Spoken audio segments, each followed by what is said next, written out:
her last paycheck or something in that letter. Until 1947, and then he mailed it back to the U.S.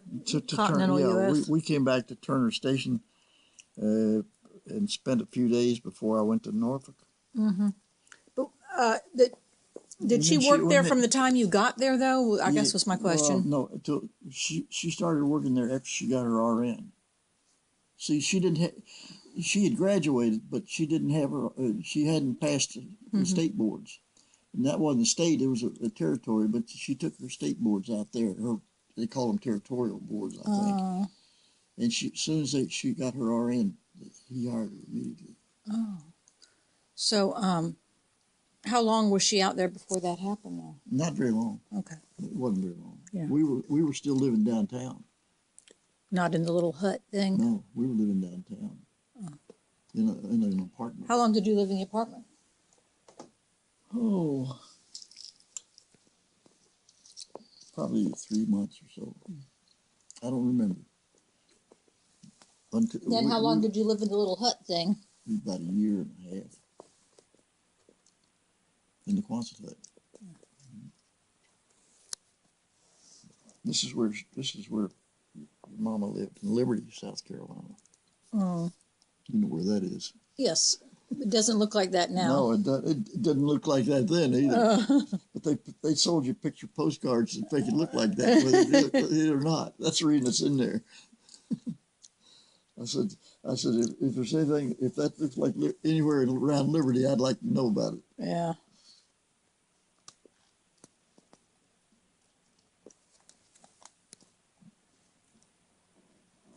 And then this is, I was telling about Latonia, Kentucky. That's where there was a big racetrack there. And this is just a picture of the racetrack in Latonia, which is where my two aunts lived and their husbands.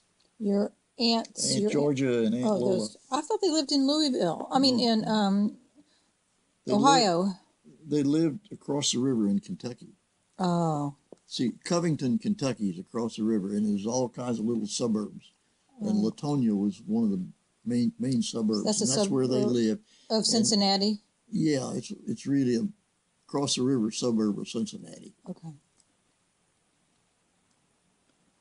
They were married, though, right? Oh yeah, they were married. In fact, Aunt Georgia was only married once. Aunt Lola was married twice. Her first husband died. I remember both her husbands. They both died, and she had a son who was a pharmacist, and he had a son, Denny. Denny. Spelled the same way? Who was about, I'd say 7 or 8 years younger than I. He's still alive up there. Mm. Denny McGarvey. Huh. And his mother's name was Violet. Oh. Violet McGarvey. Hmm.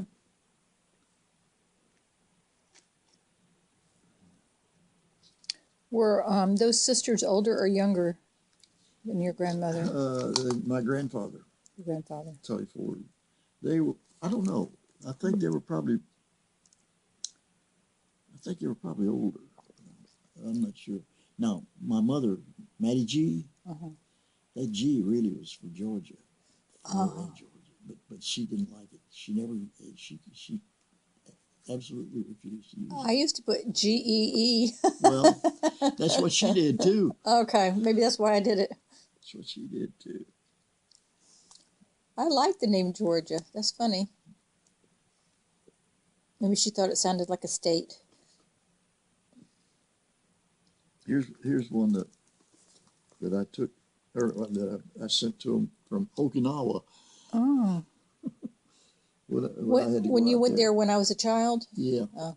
This was in 1959. Yeah. That was right after you and I went out to California and stayed for a week. Or 2 weeks or whatever it was when I was on 2 weeks active duty at Treasure Island. Yeah. And you stayed with Aunt Tisa. Aunt Tisa. And I always told Rhonda that was the only time I ever met her, and she was 9 months old. Yeah. I remember Aunt Tisa asking me to go to the neighborhood store and buy her cigarettes, and I pushed Rhonda in a stroller. I was 9 years old. I pushed Rhonda in a stroller and bought cigarettes and came back. In a machine. No, I bought it from a man in a store. Oh yeah. and this one I sent from the Philippines. I had to stop in the Philippines on the way back from Okinawa to the U.S. Where that one's from. Oh, that's one from Hawaii. That's on my way back in '59. That's Waikiki.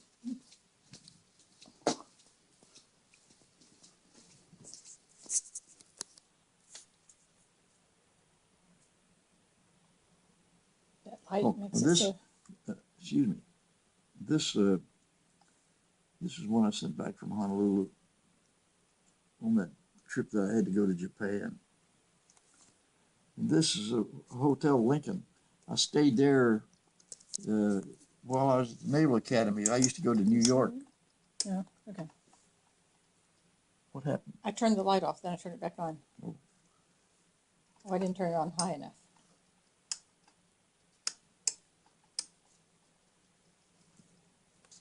I used to stay in that hotel. It was on 13th Street, I think. Where was that? In New York. Oh. New York City. Hotel Lincoln. Yeah, it was a good hotel. I stayed there. The first time I went to New York, I went to New York on my way back from leave at the academy, and just rode the train on up to New York and stayed for a couple of days. This was the one I sent. I sent this in 1942. Wow. Your handwriting looks different there. That's me. I'm liable to write either direction. Oh.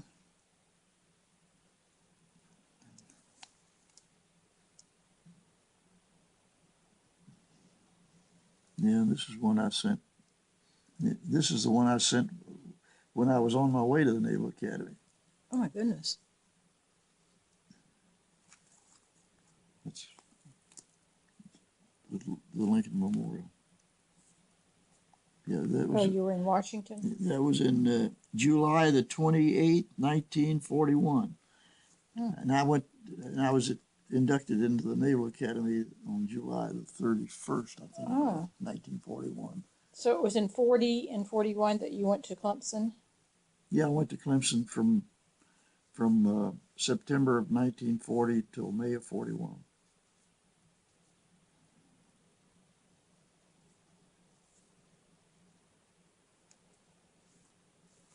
And that's one from out in Nevada at the Hawthorne Naval Ammunition Depot. Is that near the Holleman Air Force Base? No, that's in New Mexico. Oh, for some reason it's awesome. Oh. It's not all that far, though. Holleman Air Force Base is south of Hawthorne, about maybe a couple 100 miles.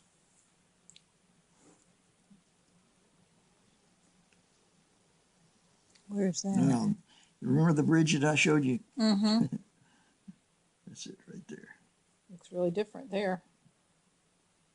That's it. Or that may be it there. This is the Ohio River, and this is Covington. That's Cincinnati. How wide is the Ohio River there? Is it a half a mile? Half a mile, probably. It was almost a mile wide in Carrollton. How far is it? How wide is it in Louisville? About the same. I remember it as being big. Yeah. And this picture was one that my daddy took. Or that my daddy, he didn't tell. This mailed. Mailed, yeah. This was it's probably San Antonio, Texas. It was in Texas. That's where he was in the Army. That's Tobacco Warehouse. Remember, I was telling you about Irvin Peake being a tobacco buyer. This is what tobacco warehouses looked like when they sold tobacco.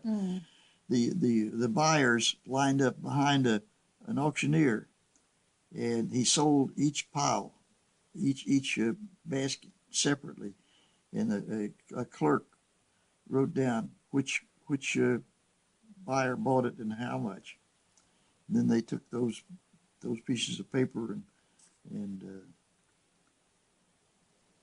did all their accounting, and the people who bought them picked up their baskets, and away they went.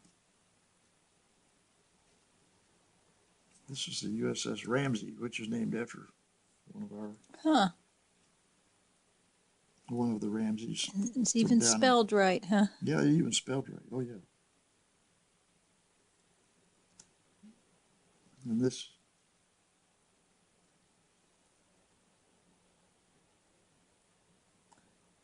I don't know why I've got this, except I know why, because it was the USS New York. I was later on the New York, but I wasn't on it this time. But thought it was interesting because I went on a midshipman cruise, and this was on a midshipman's cruise on New York. But this was an earlier cruise, and they went all over. They went clear over in Europe. What does a midshipman's cruise mean? That means that in the summer, the midshipmen went on cruises as a part of their training. Oh, so they acted like Navy officers on the ships? Yeah, well, they were each assigned. I went on 2 midshipman cruises, one on the New York and one on the Arkansas. Between what years? The third year and the fourth year. On the New York, we went to Trinidad from Norfolk, from Annapolis to Norfolk. That was after Trinidad. your junior year? Yeah, after I was first class when I went down there. Yeah. First class means junior? Senior. Senior. Oh, okay. So you're getting ready to be a senior? Yeah. Okay. And the year before, we went on a midshipman's cruise on the Arkansas, but we only stayed in the Chesapeake Bay, mainly Hampton Roads area down near Norfolk, because the war was still very flourishing then, and U-boats were all out in the Atlantic. They didn't want to run any risk of us getting sunk. That's a picture of the Seneca Presbyterian Church. Oh. We lived right there next door. Later, not when this picture was taken, though. There's probably not a house there when this picture was taken. When this picture was taken, behind there, 2 doors back behind there, was where Hugh Macaulay lived. Oh. So we lived there, and right around the corner, 2 doors was where the Macaulays lived.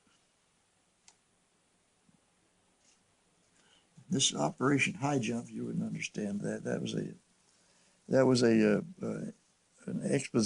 expedition to resupply Antarctica. And when I was out in Hawaii, as a communication officer, this operation came through Hawaii, and the communication officer on the main ship got sick or something, and they asked me if I would take his job and go to Antarctica. And I said, thank you, but no, I can't do it because my wife's on her way over here from the States. She was. And so I didn't go, and it was a very good thing I didn't, because the ship went down there and got caught in the ice and was down there for about 6 months. Oh my gosh.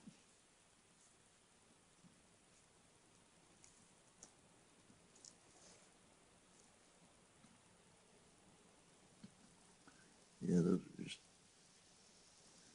this is a stamp that was issued called Progress in Electronics, 25 years of transistors. Huh?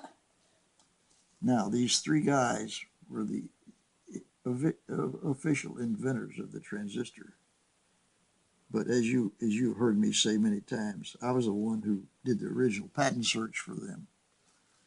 To substantiate the fact that it had never been invented before, so that they could apply for a patent, which they did, and they got the patent. I met one of these guys, but I don't have any idea which one it was.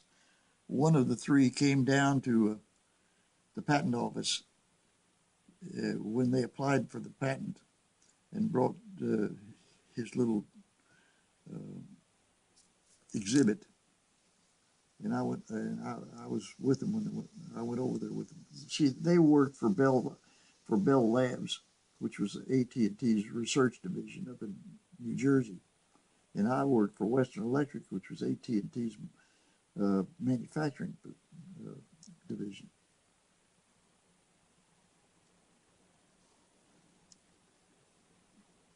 This is interesting too.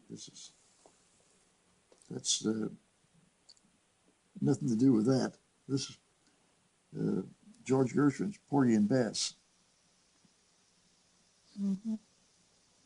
1973.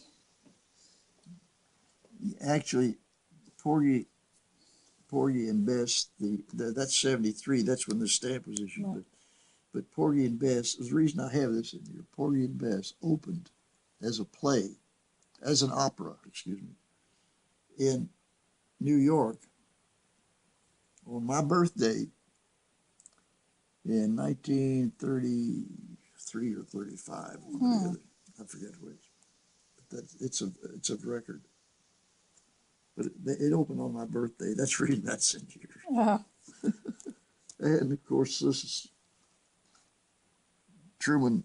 This is a stamp they issued for him on his in 73. But I technically I worked for him for a couple of weeks once, and I have his autograph on. Looks like he died in 1972. Yeah, this came out right after he died, the year after he died.